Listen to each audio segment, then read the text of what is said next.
Today I am going to show you the recipe of Paneer Ghee roast. So let's start. So the ingredients of my recipe are some paneer which is chopped, ghee, curd, chopped coriander leaves, onions and ginger, garlic cloves, soaked tamarind, curry leaves, spices which are coriander seeds, fennel seeds, fenugreek seeds, some black pepper, cloves, cumin seeds and dried red chili. So let's start. Now take a pan and add 1 tablespoon of cumin seeds.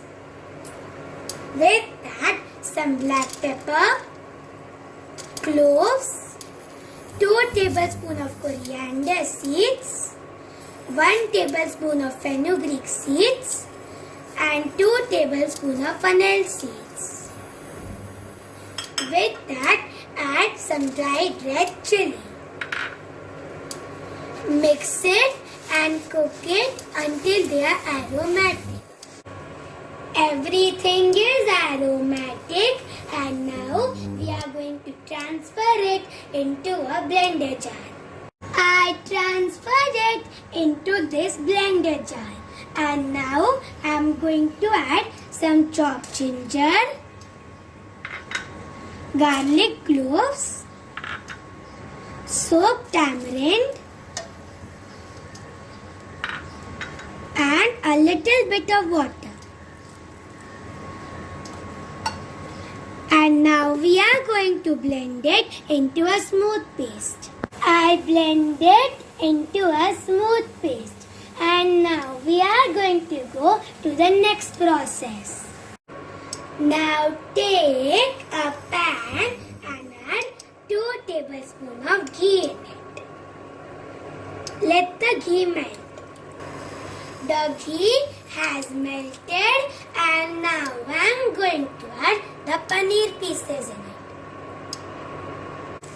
I added the paneer pieces and now we are going to roast it until it is golden brown. The paneer pieces are golden brown and now we are going to transfer it into a plate. I transferred the paneer pieces into this plate. And now we are going to go to the next process.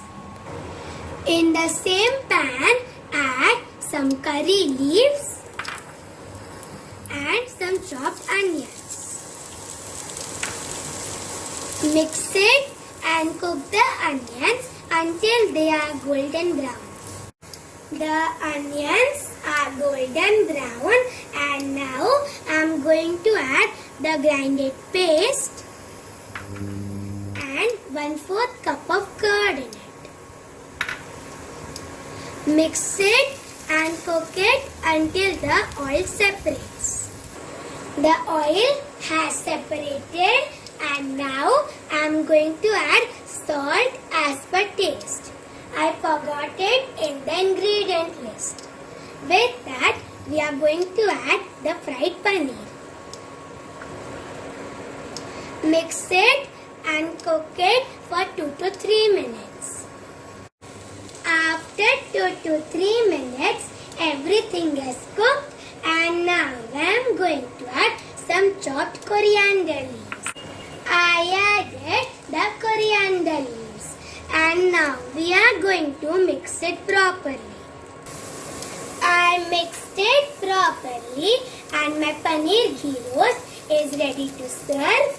And now I am going to transfer it into a plate.